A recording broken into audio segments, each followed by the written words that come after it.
منصور دوانقی نے رات کا وقت تھا، امام جعفر صادق کے گھر کو آگ لگوا دی.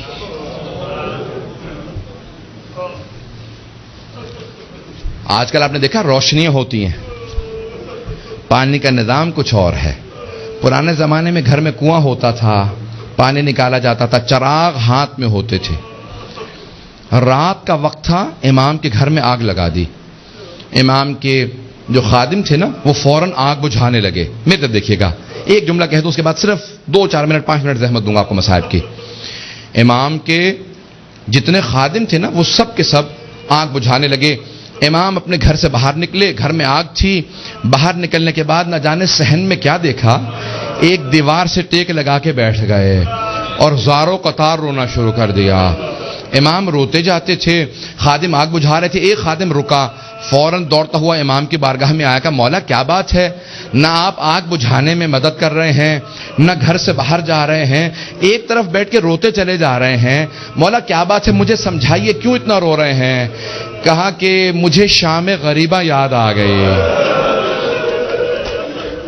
مجھے شام غریبہ یاد آ گئی.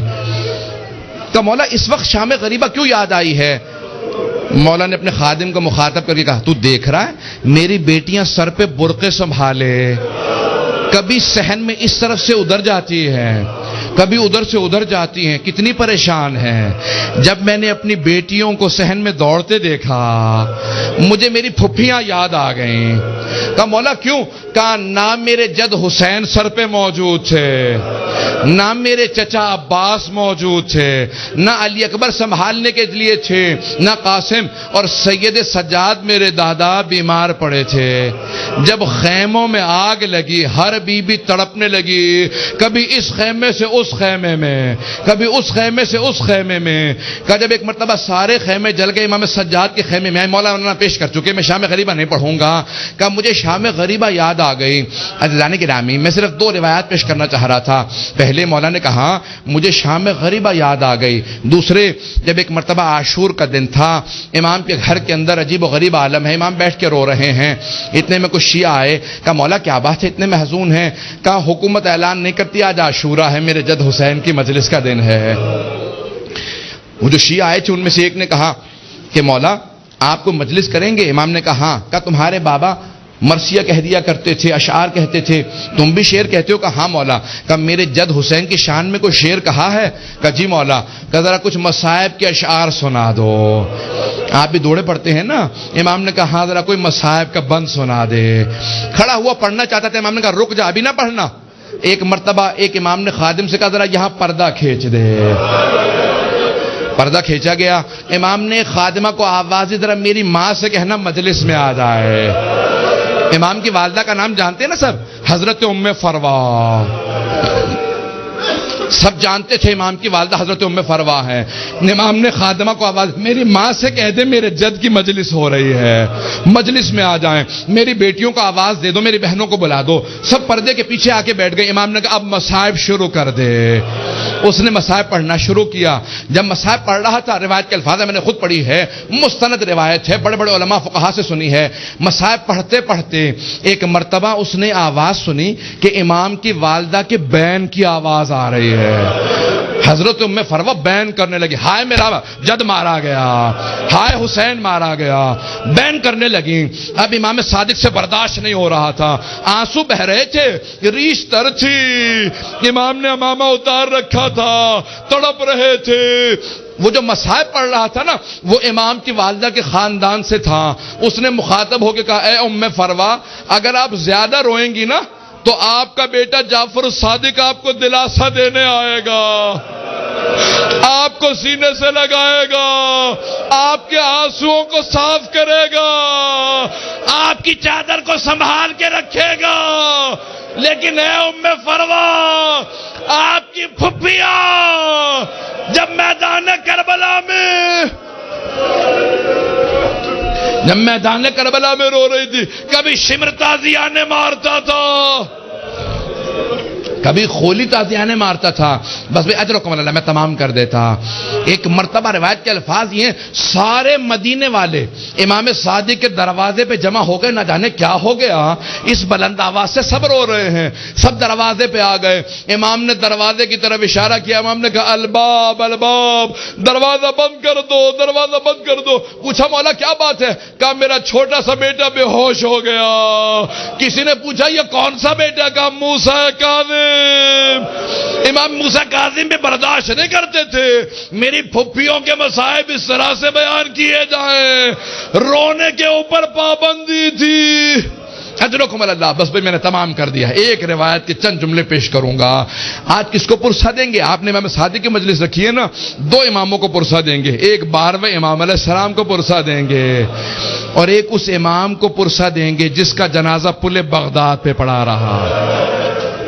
امام زمانہ کہتے ہیں میرا سلام و میرے جد موسیٰ کاظم پہ کہ جس کا جنازہ اٹھانے کے لیے 4 مزدوروں کو پیسے دیے گئے، 4 مزدوروں نے پیسے لیے جنازہ اٹھایا۔ کہا 5واں ان کے سامنے چلتا جاتا تھا اور نعرہ لگاتا جاتا تھا ماتا امام الرفضہ، رافضیوں کا امام مر گیا۔ کہا جب پل بغداد میں دھوپ میں لاشا پڑا تھا امام رضا پہنچے، کہا ہٹ جاؤ میرے غریب بابا کے لاشے پہ، میں مدینے سے آیا ہوں۔ آج ذرا مل کے کہیں گے اے مولا آپ کو پرسہ دینے آئے، کس کا؟ صادق آل محمد آپ کے بابا کا۔ پیش کروں آخری جملے سن لیجئے بس بھئی۔ منصور دوانقی ملعون نے امام کو زہر بھیجوایا۔ کیسے دلوایا؟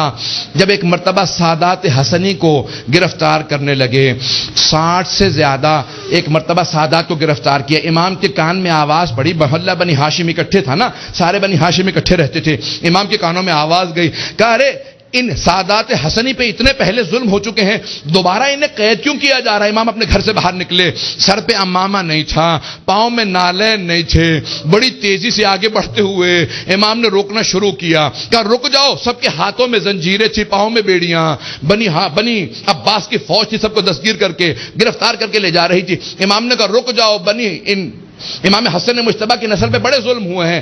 ایک مرتبہ کسی ملعون نے ایک تازیانہ اٹھایا، تازیانہ اٹھانا تھا، امام کی پشت پہ تازیانہ مارا، امام کا کرتا چاک کیا اور دوبارہ 2-3 تازیانے مارے، امام زمین پہ آئے۔ اس وقت امام بزرگ تھے، بس میں اس سے زیادہ نہیں پڑھ سکتا۔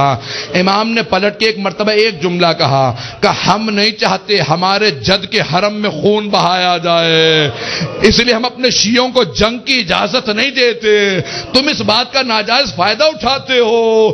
ایک مرتبہ کسی نے کسی تازیانے کے اندر زہر ملایا، بس امام کا جو زخم تھا اسی زخم کے اوپر تازیانہ لگا، امام نے آواز دی مجھے میرے گھر واپس لے جاؤ۔ ایک مرتبہ سارے بیٹوں نے اٹھایا، امام کو گھر لے گئے۔ اب میرے تو دیکھیے گا میں آخری جملہ پیش کر رہا ہوں، میں نے مصائب تمام کر دیا۔ مولا آپ کے بیٹے آپ کو اٹھا کے گھر لے آئے، ایک بیٹا بار بار رخسار پہ رخسار کو رکھتا تھا، بار بار کہتا تھا میرے بابا کو پانی پلا دو ذرا، مولا کربلا میں آ کے دیکھے ایک 72 کے لاشیں اٹھا کے لانے والا بھوکا پیاسا ذوالجناح کی پشت سے زمین پہ آ رہا ہے۔ الا لعنت اللہ علی القوم الظالمین وسيعلم الذين ظلموا اي منقلب ينقلبون۔ بس وقت نہیں تھا کہ میں تفصیل سے پیش کرتا، ہاتھوں کو بلند کریں گے، 2 جملے دعا کے پیش کروں گا۔ پروردگارا واسطہ امام جعفر صادق کے اس تابوت کا بڑی تعظیم سے اٹھایا گیا، ہزاروں کا مجمع تھا، سب کاندھا دینا چاہتے تھے، ہاتھوں پہ تابوت چل رہا تھا کہ ایک مرتبہ جنت البقیع تک پہنچا۔ امام موسیٰ کاظم علیہ السلام نے بڑی تعظیم سے شان و شوکت سے کہا ہٹ جاؤ، میرے دادا کے پہلو میں میرے بابا کی قبر کو تیار کرنا۔ بڑی تعظیم سے قبر مطہر میں اتارا گیا۔ میرا دل کہتا ہے کہ امام صادق بہت رو کے کہتے ہوں گے اے میرے بیٹے موسیٰ کاظم، آج بڑی تعظیم سے مجھے تو دفنا دیا، لیکن میری نگاہوں میں آج بھی میرے جد حسین کا لاشا ہے کہ میرے دادا سید سجاد لاشے کے ٹکڑوں کو کیسے جمع کر رہے تھے۔ پروردگارا سید الشہداء کی عظمتوں کا واسطہ، امام صادق کی عظمتوں کا واسطہ، دنیا میں امام زمانہ کا ظہور میں تعجیل فرما، ظلم کا خاتمہ فرما، داعش کو طالبان کو غارت فرما، آل سعود کو آل یہود کو غارت فرما، مومنین کی حفاظت فرما۔ ربنا تقبل منا انک انت السمیع العلیم بحق محمد وآلہ الطیبین الطاہرین المعصومین۔ ماتم حسین۔